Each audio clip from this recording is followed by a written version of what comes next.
auriez proposé aux Français, à cette France qui est fracturée, qui a besoin de retrouver sa cohésion nationale, de dire je propose un contrat de gouvernement, ça aurait été moderne, et de dire je consulte l'opposition après les élections législatives et sur la base de 4 réformes majeures, je travaille avec eux pour la France. Nadine Morano. Et je lui ai dit vous avez utilisé la même méthode. En fait, vous avez débauché des traîtres. Mais moi, vous savez, constructif, est un traître, constructif, c'est nom de code pour traître.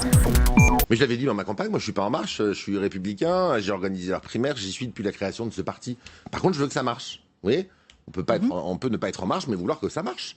Moi, ce que je souhaite en France, je pense que ça pourrait faire consensus assez facilement, hein, au-delà des postures politiciennes, c'est qu'il y ait moins de chômage. Je souhaiterais qu'il y ait moins de Français qui vivent sous le seuil de pauvreté. Ce que je souhaiterais, c'est que les plus fortunés de nos compatriotes, ils payent, ils participent vraiment. Emmanuel Macron fait le choix de continuer à augmenter les impôts, et notamment la CSG.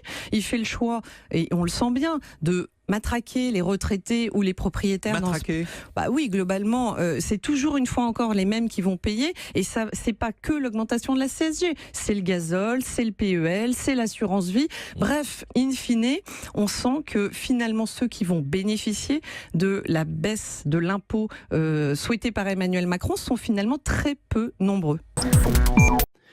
Supprimer 4,5 milliards, 3 milliards pour l'impôt sur la fortune et 1,5 milliard pour les dividendes pour une minorité de personnes qui ont financé en fait la campagne de M. Macron, parce que c'est le renvoi d'ascenseur. Ah, c'est vrai. Je trouve ça indigne de la politique. Renvoi d'ascenseur, oui, expliquez. L'oligarchie française a soutenu M. Macron massivement. Mais le congrès de 2018, vous croyez que ça ne va pas être une guerre d'ego à nouveau? Non, ce sera une guerre d'ego, parce que je pense que c'est très difficile de mettre le projet avant les personnes. Mais je le dis, ce congrès et ce premier secrétaire, où il y aura un autre peut-être vocabulaire à ce moment-là, sera de transition.